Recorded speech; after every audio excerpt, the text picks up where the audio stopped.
What is astro vastu? एक basic सी चीज समझने के लिए एस्ट्रोलॉजी और vastu combined is astro vastu. लेकिन क्या रियली हम इस चीज को समझते हैं? Let us start understanding this with a story.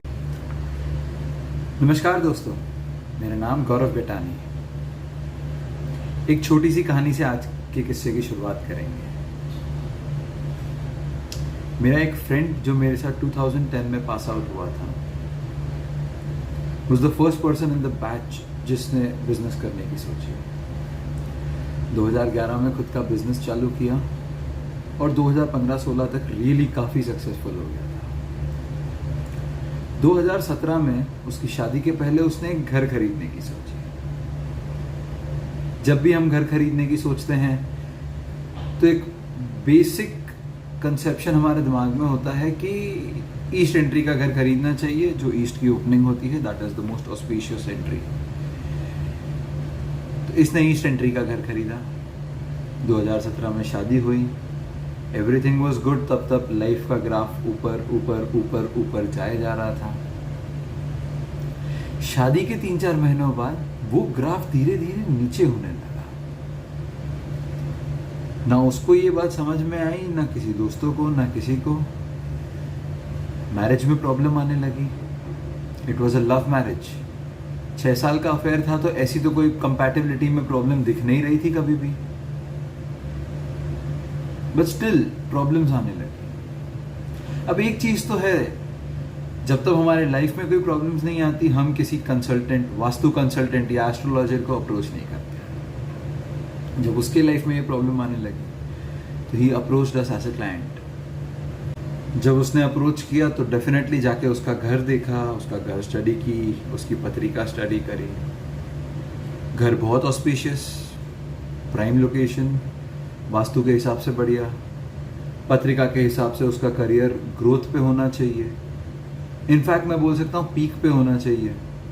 Relationship अच्छे दिख रहे थे उनकी। कहाँ गड़बड़ आई?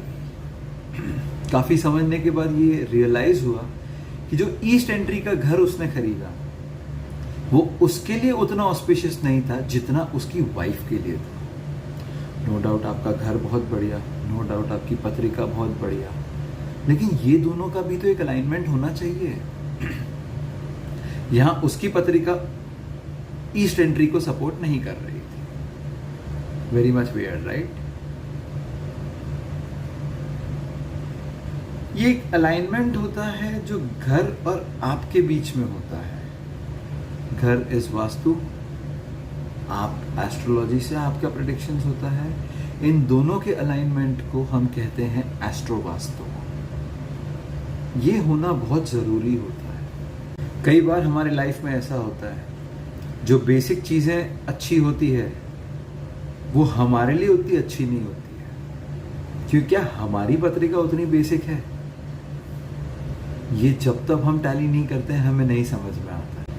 यही चीज, यही स्टडी को समझ के हमने एक नया कंसेप्ट बनाया जिसको एस्ट्रो वास्तु कहते हैं, जहां पर हम एस्ट्रोलॉजिकली और वास्तु के हिसाब से कंबाइंड करके अपना डिजायर्ड रिजल्ट, आपका मनचाहा रिजल्ट कैसे अचीव किया जाए, उस पे वर्क करते हैं। See, these things are not magic, these are scientifically proved method. तो ये कोई मिरेकल नहीं करने वाला है, ये आपको आपके डिजायर्ड रिजल्ट्स देने वाला है, वो भी साइंटिफिकली देने वाला है। बट अगर आपको आपके मनचाहे रिजल्ट नहीं मिलते हैं तो ये चीज कोई काम की नहीं होती है। ये दोनों साइंस को एक दूसरे के साथ अलाइन करना पड़ता है, तब जाके एग्जैक्ट डिजायर्ड रिजल्ट जो इंसान चाहता है वो उसको मिलता है। एंड इस कंसेप्ट को हम एस्ट्रो वास्तु कहते हैं।